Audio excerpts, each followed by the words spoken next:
General Powell, thanks for being here. Thanks for your time, and thanks for joining us for Talk to Al Jazeera. Do you believe, as so many have expressed and will continue to express in the days and certainly the years to come, that the events on 9/11 changed the world? Do you believe that as a general principle? As a general principle, it changed the world in some ways, and it did not change the world in other ways. It changed the world in that everybody now realized that terrorism, we've seen acts of terror. It's something that happens in Jerusalem. It's something that occasionally happens in Northern Ireland. Spain, Bali. That was kind of all afterwards, really. Yes. But we realize now that, my gosh, there are people out there who will go after anybody to make the case. And this has to be, therefore, a worldwide response to terrorism, and not just, oh, isn't that terrible, what happened there, what happened there. Everybody had to get involved. And it succeeded in changing the world in that way. It changed us in that we understood that we were now in a permanent conflict. Call it a war, whatever you choose to call it. Don't care about that particularly. So we had to guard ourselves, defend ourselves, deter others trying to do it, and go after them. We had to go on the offense. So that changed us and changed the world to a large extent. But at the same time, as I tell all of the people that I speak to, all the audiences that I have the privilege of addressing, it can't be allowed to change us. We are still an open, freedom-loving people, reaching out to the rest of the world, welcoming people to come to this country. Because if we changed ourselves, then the terrorists won.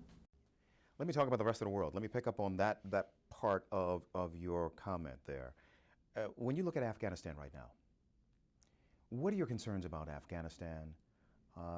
Is it a strengthening democracy, or is it a democracy 10 years later that is still so fragile that it could fall into the hands of the Taliban once NATO forces leave 2014?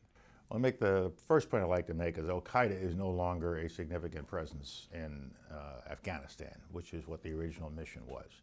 There's still some presence in Pakistan, but they're not the Al-Qaeda they were 10 or 11 years ago, and that's good. With respect to Afghanistan itself, I think it is a fragile democracy. It is holding elections. It has a legislature, but there's a great deal of corruption, and there's a great deal of inefficiency in the government. And right now, it is the presence of U.S. forces and NATO forces that are really giving the backbone to that country to deal with the Taliban and other elements that are trying to bring it down. So it is a fragile democracy, but increasingly, the destiny of that country is going to have to rest in the hands of the Afghan people and its army, its police force, and its political leadership. The United States and NATO cannot stay there forever. And the president has already announced the initial drawdown with plans for further drawdowns over the next couple of years. And so we're building up the army, building up the police force, but it isn't just a matter of giving them guns and training. They have to be connected to a government that they believe in and not just become militias for local warlords. Are you in any way disappointed that we're still talking about Al-Qaeda? We're still talking about the Taliban 10 years later? We knew they were in Afghanistan, and you've said in the past that the war in Afghanistan put them on the run, but it didn't destroy them. So are you disappointed in any way that we're even still talking about? Well, I don't know how you can destroy something like that totally, and that would not be my measure of effectiveness. My measure of effectiveness is, are they anything like they used? Can they pull off the kind of thing they did 10 years ago? My answer to that is with very, very great difficulty, and it's unlikely. They dare not use telephones. They better not come up on the internet. They better be careful how they're traveling. We got cameras everywhere, as you know. We've got security at our airports. And so they are not the Al-Qaeda of the past. And in fact, it's sort of a franchise, a low-level franchise operation where there's an Al-Qaeda presence in Yemen. There might be an Al-Qaeda presence in London. We even have some wannabes here in the United States. Every few months, a couple of other knuckleheads pop up trying to do something that they really couldn't pull off, and the FBI, the police, scoop them up immediately. Maybe one day they'll be successful. And so we cannot dismiss the presence of Al-Qaeda totally, but it is not the kind of threat we were facing 10 years ago. We've done a pretty good job. When you look at Pakistan, a key ally, What are your concerns about Pakistan right now? You can make an argument that President Musharraf agrees to work with you in the United States in the so-called war on terrorism, and that sets off extremists inside of Pakistan, fueled by some of the ideology of the Taliban, and now you have a very polarized Pakistan. What are your concerns about Pakistan? Concern, deep concern. And in fact, I'm as concerned about Pakistan as I am Afghanistan. As you noted, President Musharraf was a great supporter of ours right after 9/11. And I still remember the day I called him and we had put down some demands asking him to help us and abandon the Taliban. And he did that. And his first request of us was not only to provide the funds for what he had to do militarily, but he wanted economic assistance. That was his greatest need. He is no longer in power in Pakistan, and there's a civilian government once again. But that government is fragile, and it is under assault by Taliban and by dissident elements within the country. And so I think that the Pakistani leadership, especially the military and the intelligence forces, have no choice to go after these folks in the frontier provinces. They can't allow them to have a sanctuary from which they can attack into Afghanistan, but at the same time, they'll be attacking Pakistan. So I think that we have to keep the pressure on the Pakistani military and Pakistani intelligence forces and the government to keep going after these people, as difficult as it is. And they take lots of casualties doing it. General Powell, everyone in our international audience, if they had an opportunity to sit here and talk to you, would ask you, I'm sure, a couple of questions. One that I'm sure they would ask you is the one I'm about to ask you now. Do you have any misgivings, any second thoughts, any regrets about the Security Council speech 2003, Saddam Hussein, weapons of mass destruction, Iraq? Of course I do. I gave that speech on 4 days' notice based on an intelligence estimate that had been done months before and provided to Congress. And every word in that speech was gone over by the Director of Central Intelligence and his Deputy Director and all of their experts. And up till 2 o'clock in the morning of that day, they verified everything that was in that speech. So it was nothing that I made up. It was nothing that I stuck in there. And in fact, some people tried to stick extra things in there that the intelligence community wouldn't verify with multi-sourcing, and I said no. And so when I presented that information, it was information that the President believed in, information that my colleagues in government believed in the national security world, Mr. Cheney, Mr. Rumsfeld, Dr. Rice. It was information that the United Kingdom and other nations believed in. And so I presented the best evidence that we had. It was evidence that persuaded the Congress of the United States months earlier to pass overwhelmingly a resolution of support if the President decided that military action was required. And so that's the basis upon which I presented it. Now, because it was me and because it was the UN, it became, a huge event, which is what we wanted it to be. And chiefly because it was you and your standing in the country. That's why I was sent to do it. Yes. But it turned out, as we discovered later, that a lot of the sourcing that had been attested to by the intelligence community was wrong. Imagine how I felt the day that they finally came in and said to me, well, we don't have 4 independent sources for that biological warfare van. It's one guy, and he's loopy, and he's in a German jail, and we've never talked to him. Hello? And I'm sitting there how stuck did with you this. feel? I felt terrible. And 6 months later, the intelligence community is still standing behind their original judgments, even though nothing has been found. I understood the consequences of that failure, and as I've said on many occasions, I deeply regret that the information, some of the information, not all of it, some of the information I presented, which was multi-source, was wrong. And it is a blot on my record. But, there's nothing I can do to change that blot. All I can say is I gave it the best analysis that I could of all of the information that was there. But we have to remember, it came from a national intelligence estimate agreed to by the intelligence community. There may have been 1 or 2 dissents, And when there was a dissent, I included that.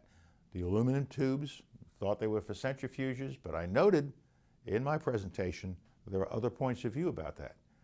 And so we tried to qualify. Within your intelligence services? Within our intelligence services, the Department of Energy had a different view. Yes. My guys were not sure. Right. But it was determined by the Director of Central Intelligence and his deputy and his others that no, we're pretty sure this is what it's for. John McLaughlin, Yeah. George Tenet. Right, but even then I qualified that because there were differences of opinion about it. But you know, you essentially get the information and you accept it or you don't accept it. The Congress had accepted it. The intelligence committees that called for the National Intelligence Estimate accepted it. And many of the people who subsequently were critical of it were those who voted on the basis of that intelligence estimate. So as we reflect Do I regret it? Of course I do. Yeah. You do regret it. Of course. You mentioned the consequences a moment ago. So we're reflecting on the 10 years since the September 11th attacks. When you reflect on Iraq and the toll of Iraq, there certainly is the removal of Saddam Hussein, but there are the millions of people, Iraqis, who were displaced. 4,000, more than 4,000 American soldiers lost their lives, as you know. When you reflect in totality on the toll of Iraq, a case that you helped make, what do you think? You always regret loss of life, but you passed over something very quickly. A terrible dictator is gone. A dictator who spent most of his years in power killing his own citizens and oppressing his own people, that's gone. That dictatorship, that whole government, is gone. That's good. The Iraqis have been given the opportunity to have a democratic form of government where they elect their own leaders. They've been given the opportunity to live in peace with their neighbors, to use the natural resources that they have, the oil that they have, in order to build a proper economy. I regret every loss of life, both Americans and the loss of lives of the Iraqis. But what was it caused by? It was caused by an insurgency. It was caused by an insurgency where they began fighting with each other, and mostly Sunni-led insurgency, but then the Shias got involved in it as well. Promoted by Al-Qaeda, that wasn't in Iraq until the U.S. goes into Iraq. I didn't say it was promoted by Al-Qaeda, you did. Yeah. It was initially promoted by, suddenly, this Shia-dominated regime that had oppressed not only Sunnis, but others, and Shias as well. The Marsh Arabs come to mind. It was gone. And all of the tension that existed within that country from years before exploded, and people had the ability now to fight with each other as opposed to being oppressed by Saddam Hussein. If there's one regret I have is that we should have anticipated that this might happen. And one way to have prevented it, perhaps, one cannot be absolutely positive, if we had put in a large U.S. force, much more than we put in, and essentially taken control of the place, I think the Iraqis would have welcomed it, as opposed to watching it sort of fall apart with ministries being burned and people being killed, and we sort of standing around looking at this. Munitions depots being looted. Being looted, and even though this was discussed in our meetings and assurances were given that these places were under control, they were not under control. And so I was glad when Baghdad fell. I was glad when Saddam Hussein had to go hide in a cave. But I think we made some very serious errors in the post-Baghdad falling period, where we didn't take control of the country. And as I had said to the president, once you break this, you own it. And we didn't act like we owned it. And by owning it, I mean just own it long enough so you can stabilize it and then give it back to the Iraqis. How do you answer the "was it worth it" question? It's a difficult question, and history will have to make the final judgment. Because if history sees a few years hence that the Iraqi people are living in peace, that they have a representative form of government, that they're using their natural resources to benefit their people, that it's a non-corrupt government, that it is not being imposed upon by any outside power, then I think a case can be made good. Loss of life, always painful, always regrettable, but it was the insurgency that caused most of the loss of life. And if that insurgency had not broken out, if we were able to control the situation initially, then it might not have seen that, we might not have seen that extensive loss of life. I'm born in the 10 years since the 9/11 attacks, and my mom takes me to one of the events where you're the speaker. I get an opportunity to speak to you, and I ask, why was America attacked on 9/11? September 11, 2001. What do you say? Why was America attacked? Because there are people out there who, to be blunt and to use words that President Bush used, they hated us. They hated our presence in the Middle East, they say. These were not poor, oppressed Muslims. These were people of means. But they developed a hatred for Western values. They developed a hatred for the United States. They developed a hatred for their own countries because those countries, such as Saudi Arabia, were friends and partners of the United States. And they felt that by acts such as 9/11 or what's happened in Britain and Bali and Spain and elsewhere, it was their belief that they could fundamentally bring us down and change us and make us so afraid, so terrified. That's what terrorism is all about, to terrify someone, that we would fundamentally start to collapse inside and allow them to rise to a position of increasing power. That didn't happen. The message I give to all of my audiences is that 9/11 was terrible. We're a lot safer now. We've put in place defenses, we have deterrence activities to keep people from being able to do this, and we've gone on the offense against them, and we've pretty much, I think, neutered Al-Qaeda compared to the Al-Qaeda of 10 or 11 years ago. They haven't gone, but we've done a hell of a job on them. But the one thing we have to be careful about is that we have to understand that something could happen again. It may not be another 9/11, but terrorists are still out there. They're still trying. We even have homegrown terrorists. And we have to be vigilant. But remember, we're still America. We have to remain an open, welcoming country. We can't shut ourselves off from the rest of the world.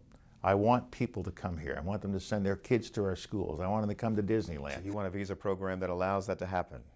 I absolutely want that to happen, because if we don't let that happen, then we've changed ourselves. And the terrorists can say, that's what we wanted. Well, they're not going to get it. I've got one question from our online community, the Al Jazeera online community for you. This comes from Albert Pincus. He's from Kuwait.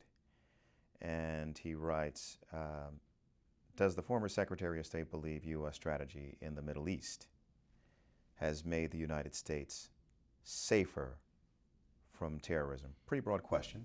Well, I think our strategy of going after terrorists, our strategy of running Al-Qaeda ragged, taking out their leaders one by one by one, has made the United States safer.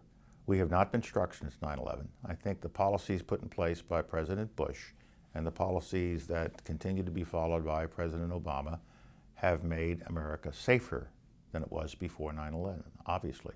And in so doing, we've helped make the world safer from terrorism. Do you believe the other toll of the war on terror, some of the policies implemented, the idea of a worldwide network of CIA prisons, the idea of extraordinary rendition, the idea of Guantanamo Bay, which I've heard you speak about, did we go too far? In the immediate aftermath of 9/11, the first responsibility the government had was to make sure there was not going to be a 9/13 or 9/14. We didn't know what was out there. And so in those first weeks and months, we did everything we could to protect the country. And in so doing, we may have stretched what people thought we ought to be doing. And I think that in the years since, we have got to get back to the kind of procedures and legal systems that are more in keeping with our tradition. Thus, I had no problem with Guantanamo in the beginning. We needed a place immediately to put these folks. But over time, I think Guantanamo no longer served a purpose, and I think it was hurting us to have a place where people were held indefinitely without clear access to how to resolve their situation. Most of the people who went to Guantanamo were subsequently released. Some 700 of them went back home with no charges. And so I think that we would have been better served to close Guantanamo and bring these people into our civilian legal system. People say, well, no, that's not good. You don't want to bring them to the United States and they're going to be terrorists. Let me tell you what, you bring some of those guys to Rikers Island or you put them out at a jail in Arizona, your problem isn't going to be they becoming terrorists again, it's how do you keep them alive overnight. And so I've never had that fear that they would sort of contaminate our entire legal system. Further, our civilian courts have demonstrated overwhelmingly that they can try these people and throw them in jail for long periods of time. They've been doing it. And so it's always been my view, even while I was Secretary of State, that Guantanamo initially had a purpose, but that purpose has been served, and we ought to get back to using our regular courts. Do you support the black sites, the CIA black sites? I don't comment on what the CIA does. That's good, man. Good man. General, thank you for your time. My pleasure. Thank you, Tony. My pleasure. Take care.